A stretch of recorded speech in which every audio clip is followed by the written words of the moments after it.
Welcome to the Project Zion podcast. This podcast explores the unique spiritual and theological gifts Community of Christ offers for today's world.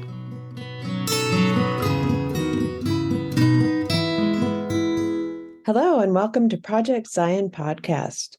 This is your host, Robin Linkhart, and today we are here with Apostle Ron Harmon to get to know him a little better as he steps into a new role of leadership for the church as presiding bishop.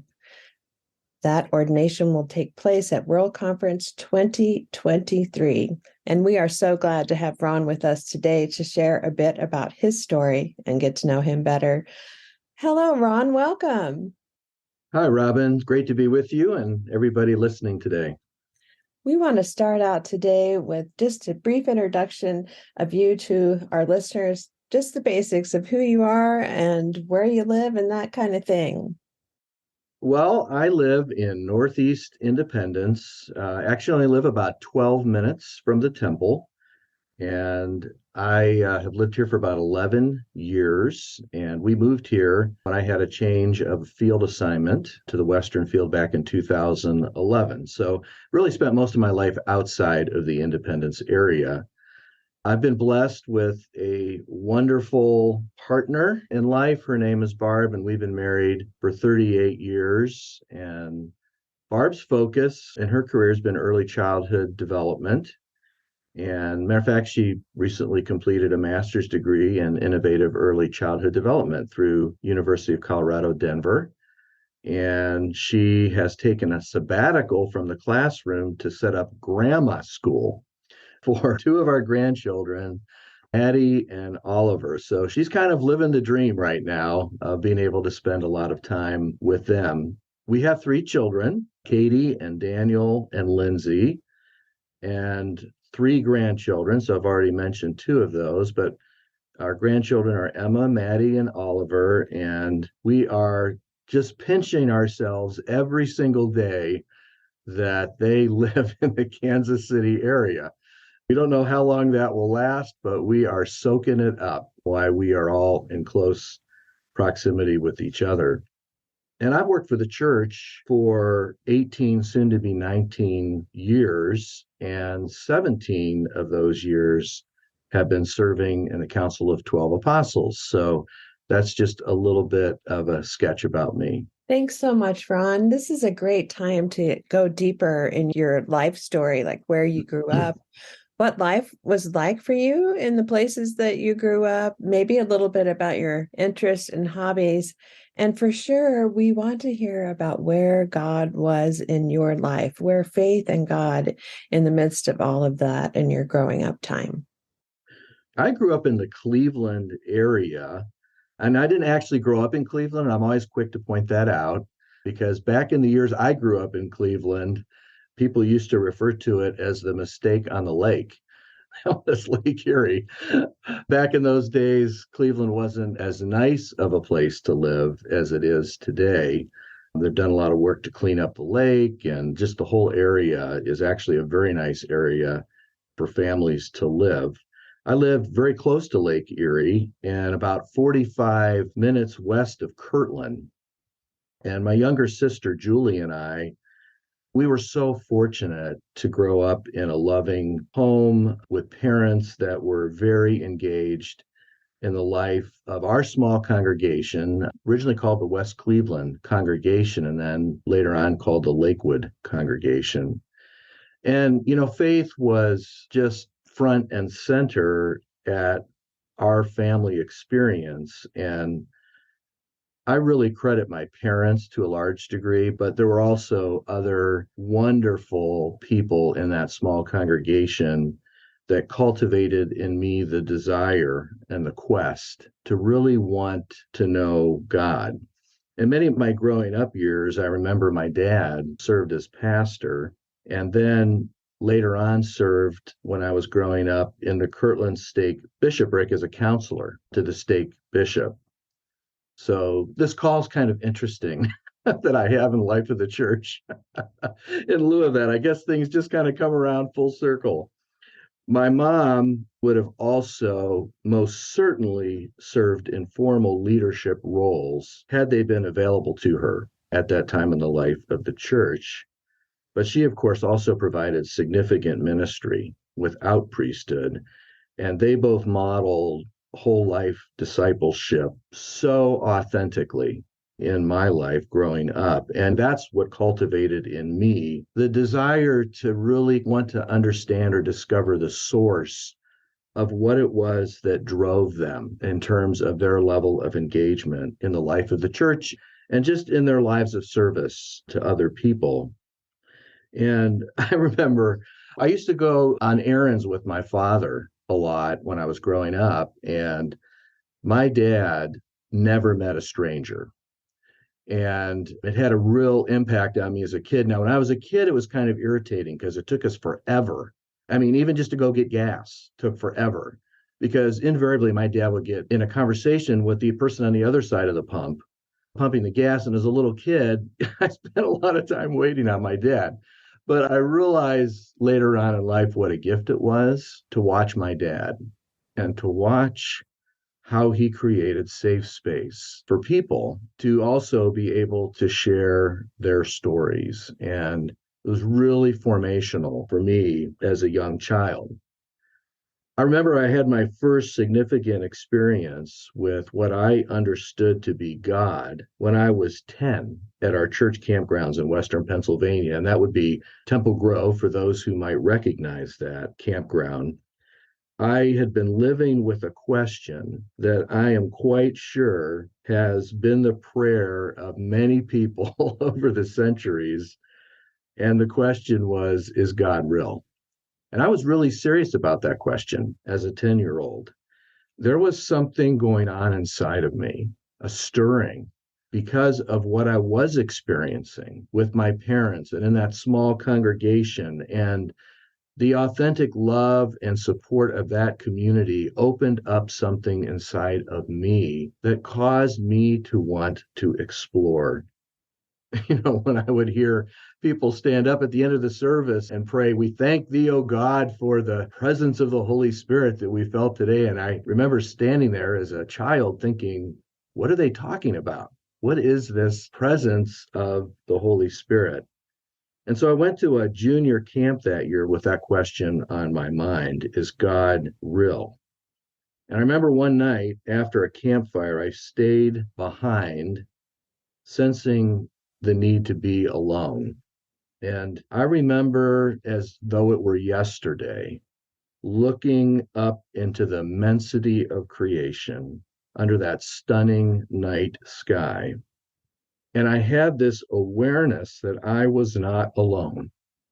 And whether it was a fleeting second or a few moments, I can't say for sure, but I knew with certainty that I was known and loved.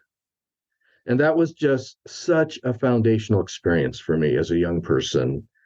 And it began the process of answering that question for me, but probably more important, because that question is never fully answered, it deepened my search for how I was being called to respond in my young life. And that's really, I look at that experience and everything that cultivated that as what really put me on the trajectory in terms of where I am today. And so I'm so deeply grateful for that. I was a geek as a kid from a church standpoint. I had read the Bible, the Book of Mormon, the Doctrine and Covenants, probably by the time I was 12, and read the Doctrine and Covenants multiple times. I was fascinated by that book. I was fascinated by the idea of continuing revelation as a young person in the life of the church, and had conversations with adults. I knew every adult in that small congregation on a first name basis. And that was just the kind of relationships we had. And some of them took great interest in me and my growth and development. And some of the times they would pick me up and we would go out for dinner even, and we would have conversations about the church, about scripture, about revelation. So, I mean, I'm really revealing my significant geekness as a church kid of growing up, but I was so captivated by this movement. I remember, too, as a young kid, I had this little book that you get sometimes when you go places. It was like a little tourist book, and it was 3.5 by 5. It was almost like postcard size, and it had pictures of the auditorium in it. I'd never been there. I was fascinated by the fact that people came together from around the world in this place. And I mean, it was really a time of discovery and then, of course, in the midst of all that, I watched the way my parents gave themselves to other people. And it seemed like we'd always adopted someone or were adopting a family in a very quiet way that had significant needs. And my dad was always doing things for people. And I remember multiple times getting up, going with him late in the evening because somebody needed to be administered to, and he wanted me to go. He wanted me to experience what the life and ministry of the church was all about in the lives of people. And I'll always be grateful for the kind of intentionality that was behind the way my parents cultivated a deep desire to want to know God and to be engaged in this wonderful movement we call Community of Christ.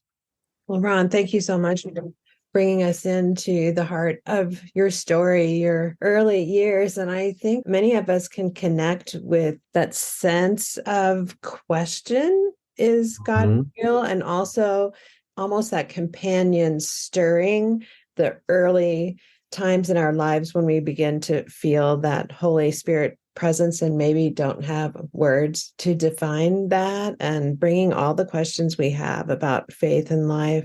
I love the way you frame your experience of the mystery of God and your search, that deep search that's linked to a sense of call and a question of what response to that call. I really appreciated how you are observing your family and the members of your congregation, which sparked in you this deep need to discover the source of what's driving them to be these lives of service to the church, to be so fully present with the people, and to live lives of mission, as you describe your dad, in deep relationship, not just with the congregation, but his community, and how that was reflected in his life of service, giving us a window to see that and really sense what part of your journey was like. I also know you are a musician. And maybe that was part of an interest you had as a young child, or did that come later? No, it was as a young child. Yeah. Music was a huge part of my life growing up. And actually, it still is to a large extent. And growing up, I remember being tested as a young person. You know, the orchestra conductor came around and tested us all for what our musical abilities were. And he said, "We want you to play the viola." And I didn't even know what a viola was. So he said, "We want you to play the viola because we always need violas." And he said, "No matter where you go, people will always need violas in string quartets or orchestras or whatever." And he's right. That's always been my experience. So I started playing the viola. One thing I remember about the viola is how self-conscious I was carrying that thing to school. You know how kids are. And I was carrying this viola case to school, and I took a little bit of teasing about that, but I soon really got into it and played through orchestra all the way through school, through college. In high school, was very involved in a string quartet. We played all over the city for weddings and different events. I had such a good time with that. I love music. Did some composition a little bit in high school. Actually, interestingly, my senior year of high school, right before that, the band director came to me and said, "Our first chair trumpet is graduating, and I'm concerned about who's going to lead the trumpet section in the band next year." And said, "Have you ever considered playing trumpet?" So I was like, "Wait, what? I've never played a trumpet in my life, you know." He said, "I think you could do it if you picked it up over the summer." Well, interestingly, one of the women, Mary Squire, who attended my congregation, played trumpet for the Cleveland Orchestra and was an amazing trumpet player. So I talked with her about it. And she said, "If you're willing to put the time in, I can get you ready over the summer." She helped me find a trumpet. I took trumpet lessons, and that fall, you all get to try out and figure out where you're going to be in the pecking order. And sure enough, I made first chair for the trumpets and learned how to play trumpet my senior year and actually played trumpet in the marching band at Graceland. When I went out there for a short time, Graceland had a marching band. Also had a chance to play in jazz band, which I loved. I love jazz. I love the creativity involved in jazz. So I still have a trumpet. I really don't play that anymore, but I still play the viola. In fact, I'm playing the viola this coming Sunday in my home congregation, Cornerstone Congregation in Independence, with my daughter, Lindsay, and Daniel's playing guitar. So we're doing kind of a little ensemble thing together. So I still pull it out every now and then and dust it off and play it and just really get great joy out of music. That's awesome. I learned a few new things about your musical talents and experience. Wonderful. Okay, so you had a deep roots in the church, Community of Christ. You lived not that far from the Kirtland area, which is a historic site. You had this wonderful, loving family, and you're multi-talented. Now we want to hear about what happens when you go off to college. You find Barb, and take us right up to right before you accepted an assignment to work full-time for the church. I attended Graceland, and the turning point for me on that was I went to Spec in high school, Spectacular, which is a youth camp experience for kids all over the United States at Graceland University, where you just have this amazing opportunity to explore your giftedness in music and sports and theater and academics. And it's just a tremendous experience. And I was overwhelmed by that experience and the people that I met. And I don't know if it was the first day, but it probably wasn't long after that at Spectacular that I was like, I'm coming to Graceland University. Back then it was Graceland College. But I also met this young woman named Barb Hollis, who I had started to have a relationship with. And we'd actually met in high school and then kind of went different paths and reconnected. She was a year ahead of me. So she had completed her freshman year. And that summer, before I was going to go to Graceland, we got pretty serious about our relationship pretty quickly. And I'd always planned on going to Graceland. So we decided together that I would go my freshman year. And if our relationship was what we thought it was, that it would survive a year of long distance relationship, which obviously it did because we've been married 38 years. And then I would transfer to Bowling Green State University. And she was in journalism. Graceland did not have a journalism program. So I did exactly that. And the other interesting thing was Barb, of course, was not a member of Community of Christ. And so that year that we were apart, she was part of a Christian group on campus called the Navigators. And they found out that we were dating, and she found out what church I belonged to. They began to do some work with her to help her understand more about the church, only through their lens. And so Barb started asking me all these questions about the history of the church. Some of them were very obscure questions. Somehow they got their hands on a book by R.C. Evans. I think it was called 40 Years in the Reorganized Church of Jesus Christ of Latter-day Saints and Why I Left It. Yeah, and he was an early leader in the church. Many felt he would be in the presidency. That didn't happen. He ended up leaving the church somewhat disgruntled, and I'm giving you the extremely short version of it. But anyway, he wrote this kind of rather scathing book about the church. And so I spent a lot of time in the Graceland Library in a place called the DeRose Room, which was where all our historical documents were located. And I was investigating all these obscure questions about our history that I was being asked. And the other humorous thing about this time was this was back in the day. And of course, I'm going to be aging myself now, but on the Graceland campus, in the halls that we were on, there was only one phone. And it was in the middle of the hallway. And so we'd have these late night calls. And this was before long distance was affordable.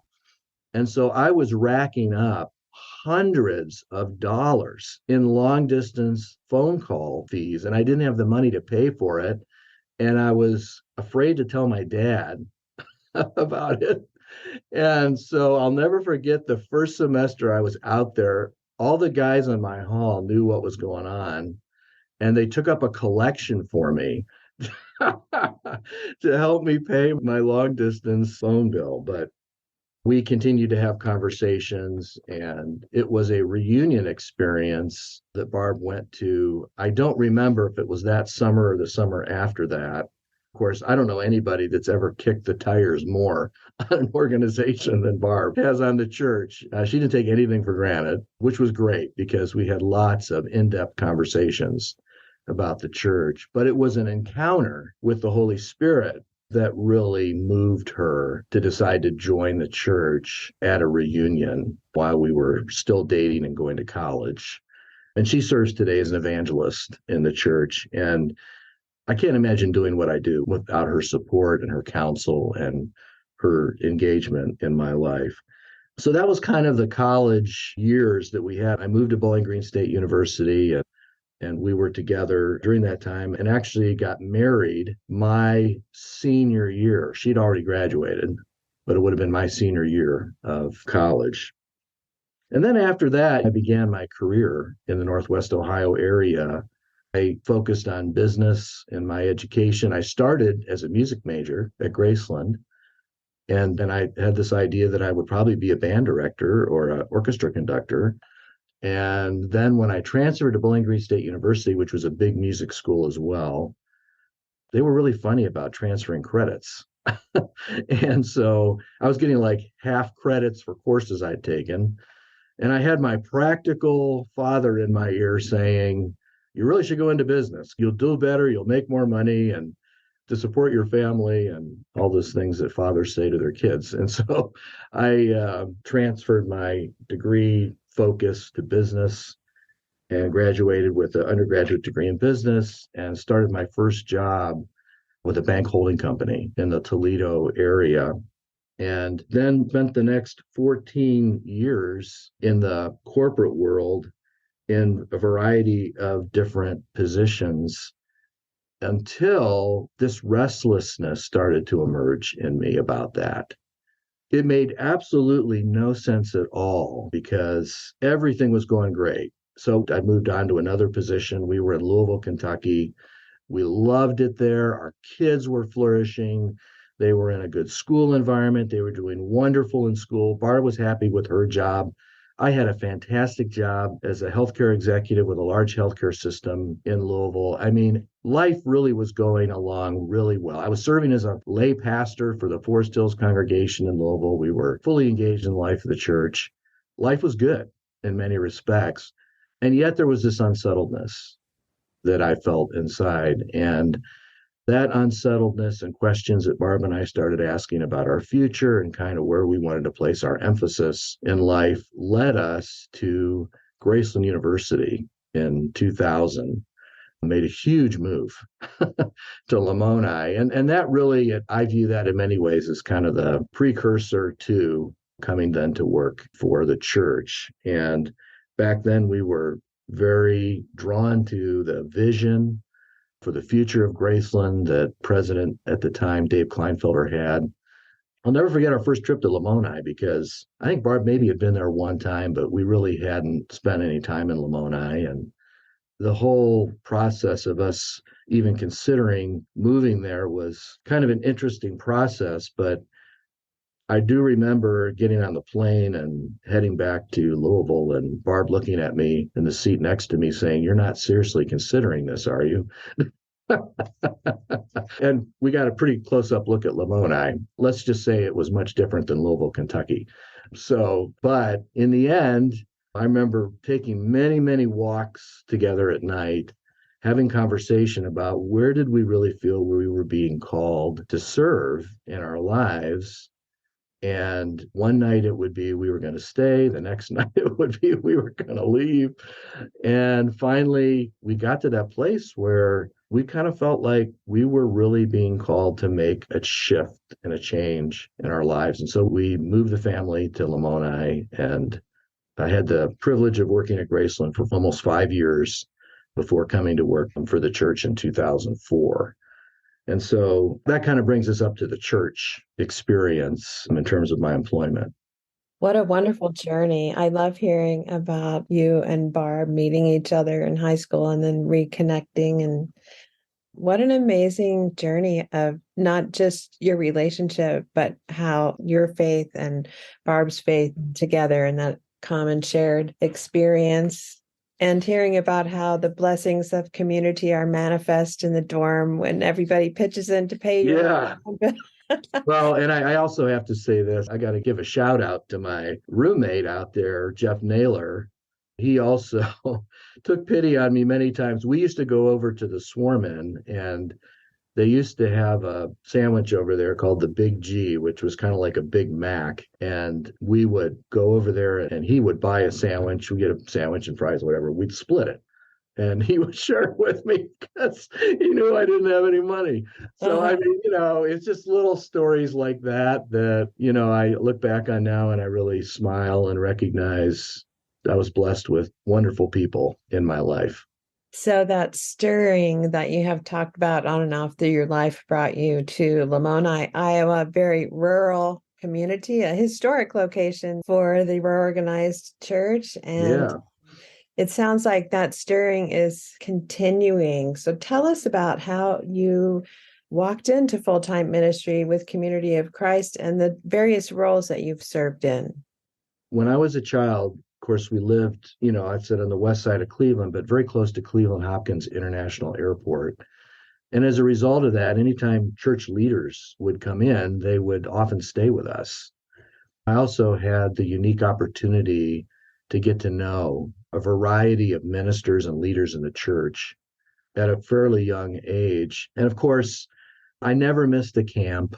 And we never missed reunions as a family. I think one year we did. We went on a vacation that involved lots of travel. And I remember my sister and I complained so much about it that we were missing reunion that we went back to reunion the next year. But yeah, I think that those early experiences, particularly having the chance as a young person to interact with full-time ministers and leaders in the life of the church, cultivated in me a seed of desire to maybe do that. And so much so that part of Barb's and my exploration of kind of where was she going to land in terms of the church came out of just some very deep conversation that down the road in my life, I could potentially see myself working for the church. And not that she necessarily needed to join the church, but kind of needed to know, you think you could be warm to it? Because would this work in our relationship if I potentially did this someday? So even moving to Graceland, I had this sense within that wasn't the ultimate destination. And so anyway, we were going through some significant changes at Graceland and some reorganization. And it was kind of during that time that the church came to me and said, hey, would you consider working for the church? And it was another one of those times of pause where we had children and lots of things to consider. But Barb and I both kind of looked at each other and said, if I jump back into the corporate world and all that entails, including, frankly, a lot more money in a career like that, the longer we do that, the more difficult it's going to be to ever make a decision like this. And if we're going to do it, now's the time to do it. And so we did. And it was just kind of the right opportunity at the right time when we were at Graceland. And I started as the Kentucky, Indiana Mission Center president, which was kind of nice because we got to go back to the area that we had lived before, the general area. And Katie, my oldest daughter, got to finish out her high school time back in an area where she was a little more familiar with the area. So it really worked out great as kind of a first assignment. So then I think it's 2005 rolls around. 2000.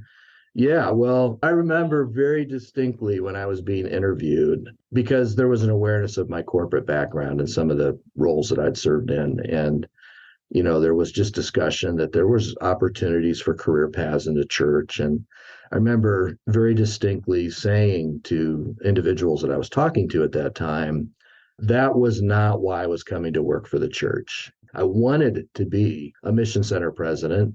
I really didn't want anything beyond that because I really felt a call to work with congregations and to help congregations in thinking about how they could discern and live mission in a faithful way in the changing world we find ourselves in today. And that really was my passion. That was what I wanted to be about. And I got to do that for about 9 months when I had a conversation with then President designate Steve Veazey, where he shared with me an experience he had had about a call for me to the office of apostle, which I have to tell you, I mean, it was just not anything that was even anywhere in my stratosphere of thinking. So it was quite a shock when I had that conversation with him. And of course, that launched a time of, well, World Conference this year, it will have been 18 years in the Council of 12, which I really can barely wrap my mind around that. I cannot believe it's been 18 years, but it's been 18 years of incredible depth of experiences and, yes, challenges, but relationships and experiencing human suffering in ways that at times have brought me to my knees, but also unbelievable hope and possibility for the future. And seeing the difference that this relatively small movement can make in the lives of people has just taken my breath away at times. And so I have felt so deeply privileged to have the opportunity to walk alongside so many amazing people in the life of the church that have been captivated by our vision and give so much of themselves to the mission of the church. The span of history in the life of the church in the last 18 years has been so dynamic and challenging, but like you say, filled with possibility at the same time. And then in 2019, you stepped into the role of president of the Council of 12, which you've done for the last almost 4 years. It was going to be 3, Yeah, but pandemic, we postponed our World Conference to this next year in 2023, which brings us to your call to serve as the presiding bishop of Community of Christ. And our listeners want to hear all about that story. Whenever we approach a world conference, there's always a little bit of a time of uncertainty, maybe even unsettledness, because we know there's the potential for changes in terms of leadership roles and positions. And so I think we approach that time with a great level of interest. And I think also try to approach it with a level of discernment with respect to our own sense of call about how we're feeling about our roles, as well as also other people that we are discerning, that we see as potential leaders. And I've always said there's always more people that I feel that are called to some of these roles than we actually have roles. And that's kind of always the challenge. But I had certainly been thinking about, I've been in the Council of 12 for 16 years when I first started giving a lot of this consideration. And I was concerned about the need for us to continue to transition a younger generation of leaders into the leading quorums of the church, including the Council of 12, and had conversation with the president of the church about that.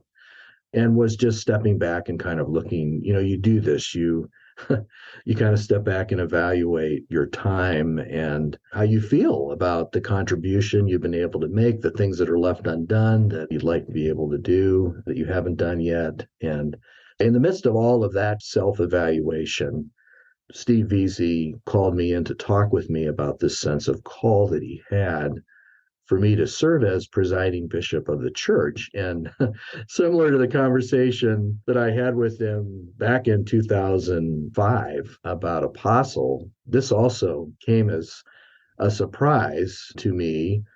Kind of a funny story here. So he shared this experience with me and his thoughts and his deep desire to see funding and mission, generosity and mission continue to have this tighter integration in the life of the church in terms of whole life stewardship response, and us really deeply understanding how we're called to be God's people in the world with fully open hearts to the suffering we see in the world around us, and how we can continue to generously respond in all aspects of our lives to not only the needs, but the unfolding vision that God is trying to lay before us as a people.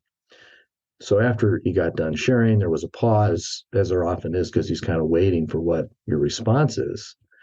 I looked at him and I smiled and I said, Steve, I thought we were friends.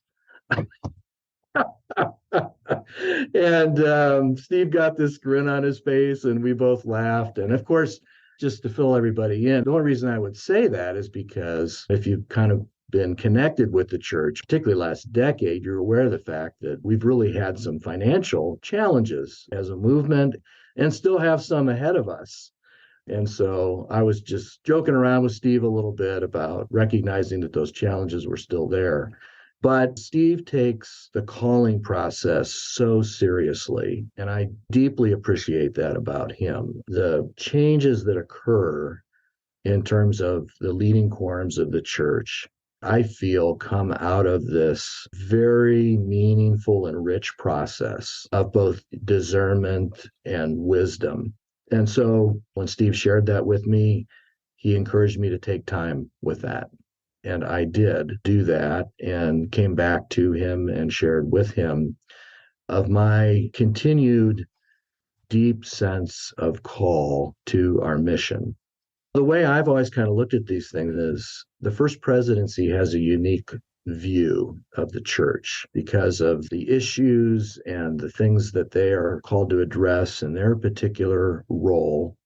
I have shared with Steve on prior occasions that I would be willing to serve where he felt my gifts and skills could be most effectively utilized at any particular time.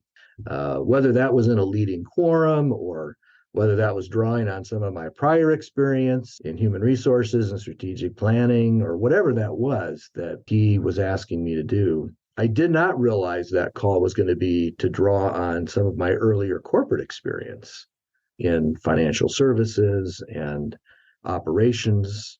But as I gave that thought and I contemplated that, once again, that deep affirmation of both my love for the church, but also an affirmation of God's engagement in this work that we are all involved in together, led me to go back to him and give him my affirmative response to serve in this way. And so I am looking to that role and some of the challenges that we face with certainly one foot planted in reality and another foot planted in deep hope for where I believe God is calling us to go as a people. I love the image of one foot in reality and one firmly planted in deep hope. So, Ron, how has this new chapter in your ongoing adventure, at times a wild adventure with God, changed things for you? Well, some of this comes with age and some of it comes with just being able to serve in a variety of different roles and sometimes being engaged in, yes, what has been at times a wild ride. But I feel like I know so much less than I did 30 years ago. And I actually think that has served me very well because as I look at this role, as I look at the future, and not just my role as presiding bishop, but my role as a disciple of Jesus Christ, what we call God is just so much more expansive than the words that we use to try to describe it. It is so much more beautiful. It is so much deeper. It is so much wider. There is so much going on that we don't often see. And I am more drawn and captivated to the mystery of the divine at this point in my life than perhaps I've ever been. I probably have more questions than I've ever had about all of that. And I am more comfortable than I've ever been living with those questions and recognizing that is the journey. That is the full, abundant journey that we are called to journey with the questions as a prophetic people, oftentimes not having the answer, oftentimes just having enough light shed on just that next faithful step that we are called to engage in, and trusting that the rest will unfold as we faithfully and generously respond. So I think all of this, and particularly this call at this time in my life, has really just once again reminded me of what a amazing, wonderful, expansive journey that we're called on individually and collectively as a people. I want to go back and reconnect with that image of one foot planted in deep hope. What are your hopes for the future, Ron? And how do you see God moving in the world in ways that connect with God's invitation to boldly follow into the heart of God's vision for all creation? And certainly you have touched on some of those aspects, but tell us a little bit more about that. Well, I do. I have a deep and abiding hope for our future. And for me, it's not a hope that's grounded in just a passing optimism, but it's deeply rooted in my experience with so many across the church who respond daily to the call to serve and make a difference in the lives of other people. And they continue to serve in their uncertainty at times because they have encountered something beyond themselves that defies description, but nonetheless has been deeply felt as this persistent presence of encouragement and hope and vision for what could be in our world. I see God prompting us to discover and embrace the full meaning of our identity, and calling as community of Christ these deeply relational expressions of divine love that generously give all for the sake of creation. And I see also the rebirthing of Christianity, if I can use that term, and our unique call to do that through the lens of the restoration movement, these restoring ministries, the restoration as healing and redeeming presence in the world through these authentic and loving communities that don't just proclaim, but actually practice Christ's transforming love and disruptive peace in ways that alleviate suffering and point the way toward a better future, a more just and peaceful world where everyone has a place at the table and no one, and I truly mean no one, has to walk life's journey alone. And that is the vision that is what stirs my soul, that keeps me engaged in the life of this movement. And it's because I see it's not just me, but it's us collectively that are taking steps daily to live into that vision, and in a sense to kind of drag the present into the future by living out of that future vision, even though it's not realized in the present, that I believe we are in essence actually co-creating the future together. And that is where my hope is. That's what gives me hope, because I actually see it happening. One relationship at a time, one conversation at a time, one response to human need at a time. And I believe that's how we will step into the future together with God and with one another. That's a beautiful vision, Ron. And thank you for the articulation that you give to that sense of hope that you feel, and I know many of us feel with you. Ron, is there anything that you would like to share with us today that I haven't asked you about?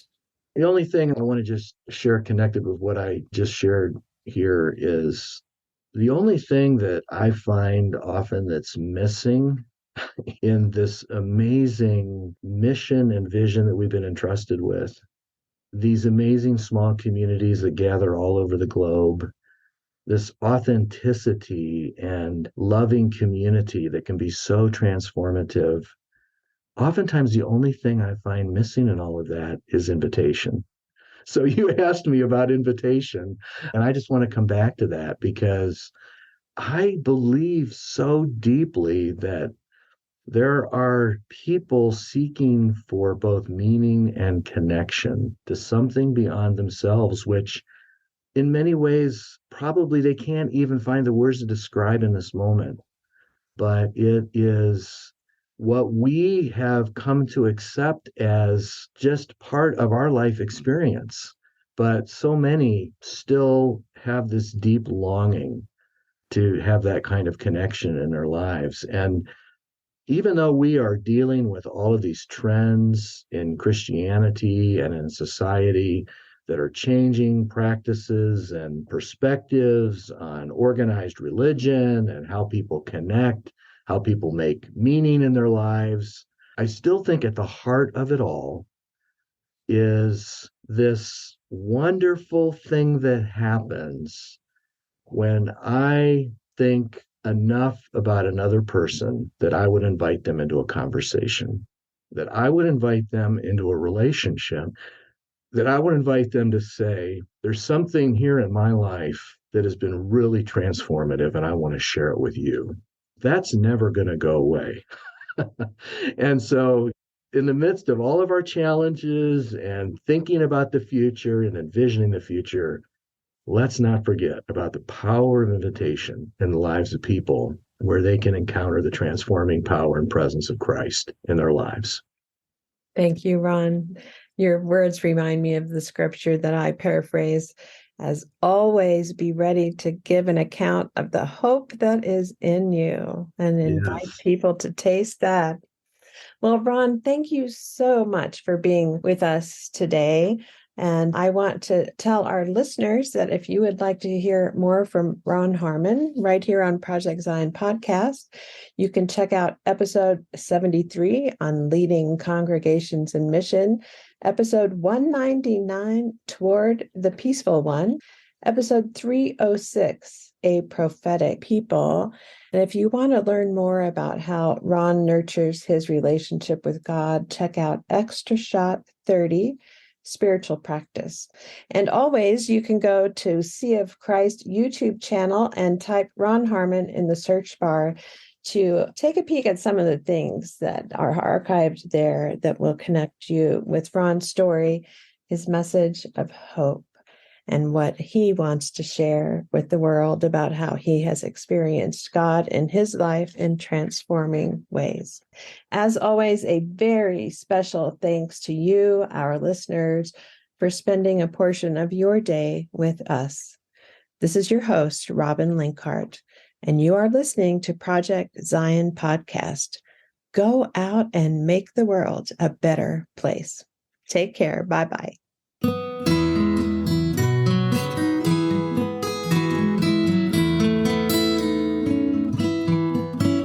Thanks for listening to Project Zion Podcast. Project Zion Podcast is a ministry of Community of Christ. The views and opinions expressed in this episode are of those speaking and do not necessarily reflect the official policy or position of Community of Christ. The music has been graciously provided by Dave Hines.